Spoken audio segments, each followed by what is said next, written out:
al colegio, allá en los míticos y mitificados años 80, tenía una profesora, una maestra, como me gusta más decir, y hay que mantener esa palabra, ¿no?, en vigor, la de maestra y maestro, doña Carmen, que me decía que de mayor sería periodista.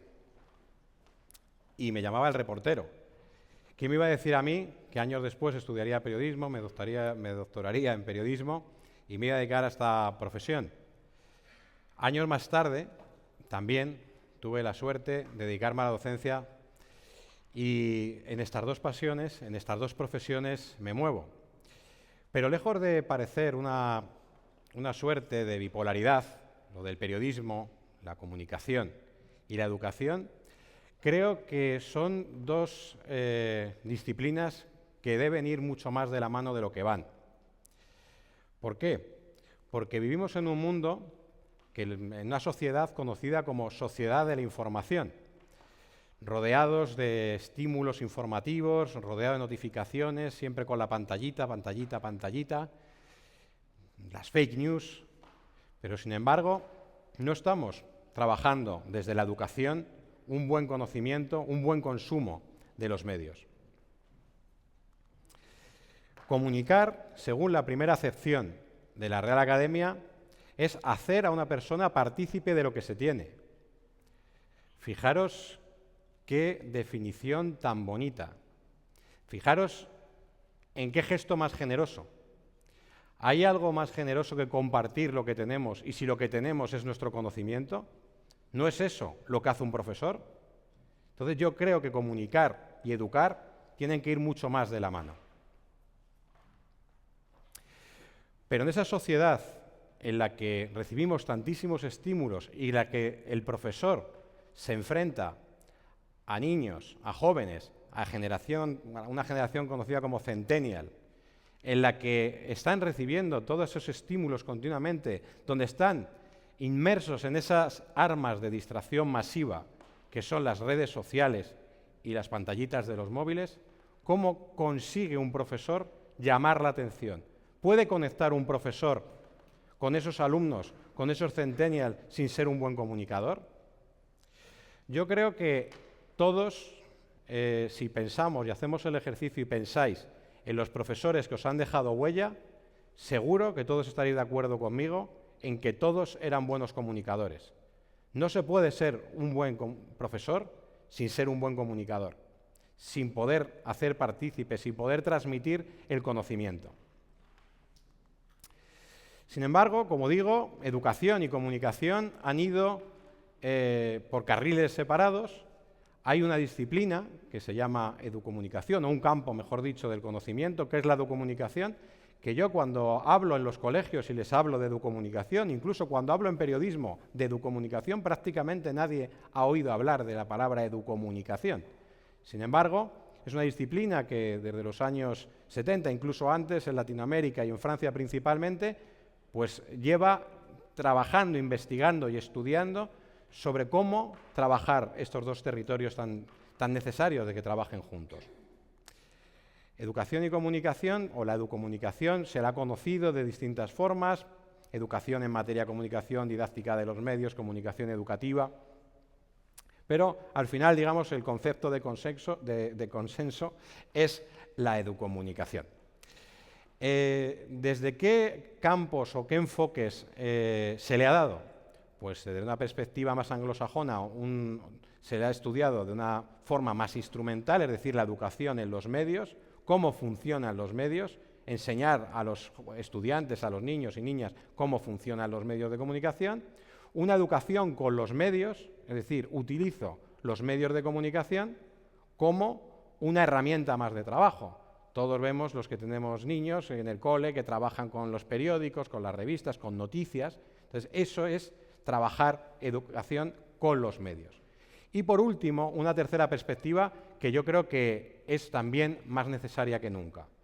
Es la educación frente a los medios. Es estimular un consumo responsable de los medios, despertando el espíritu crítico.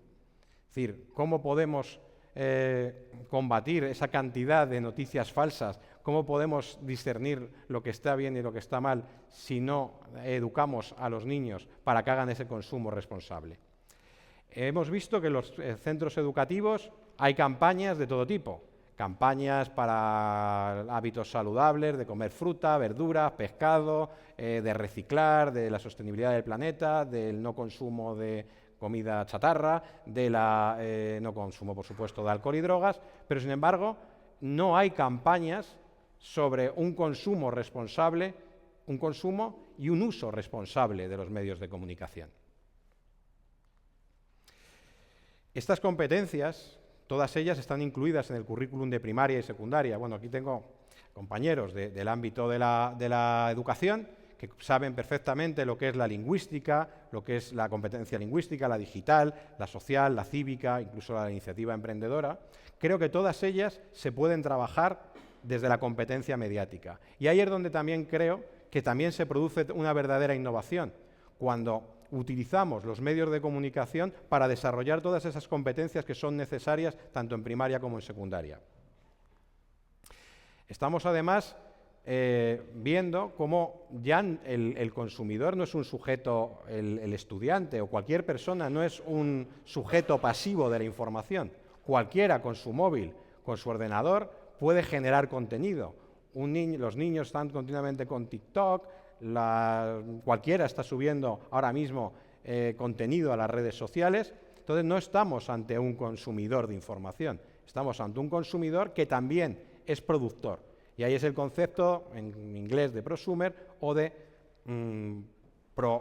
prosumidor en un castellano más un poco forzado, ¿no?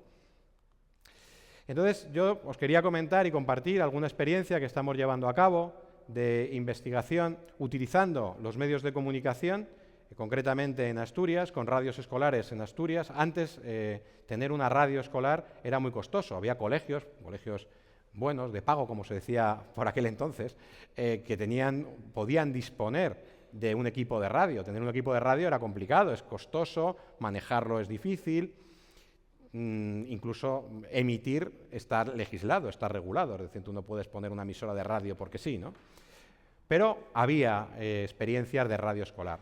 Ahora mismo, hoy por hoy, cualquiera con un ordenador, con un micrófono y con una conexión a Internet puede hacer una radio escolar.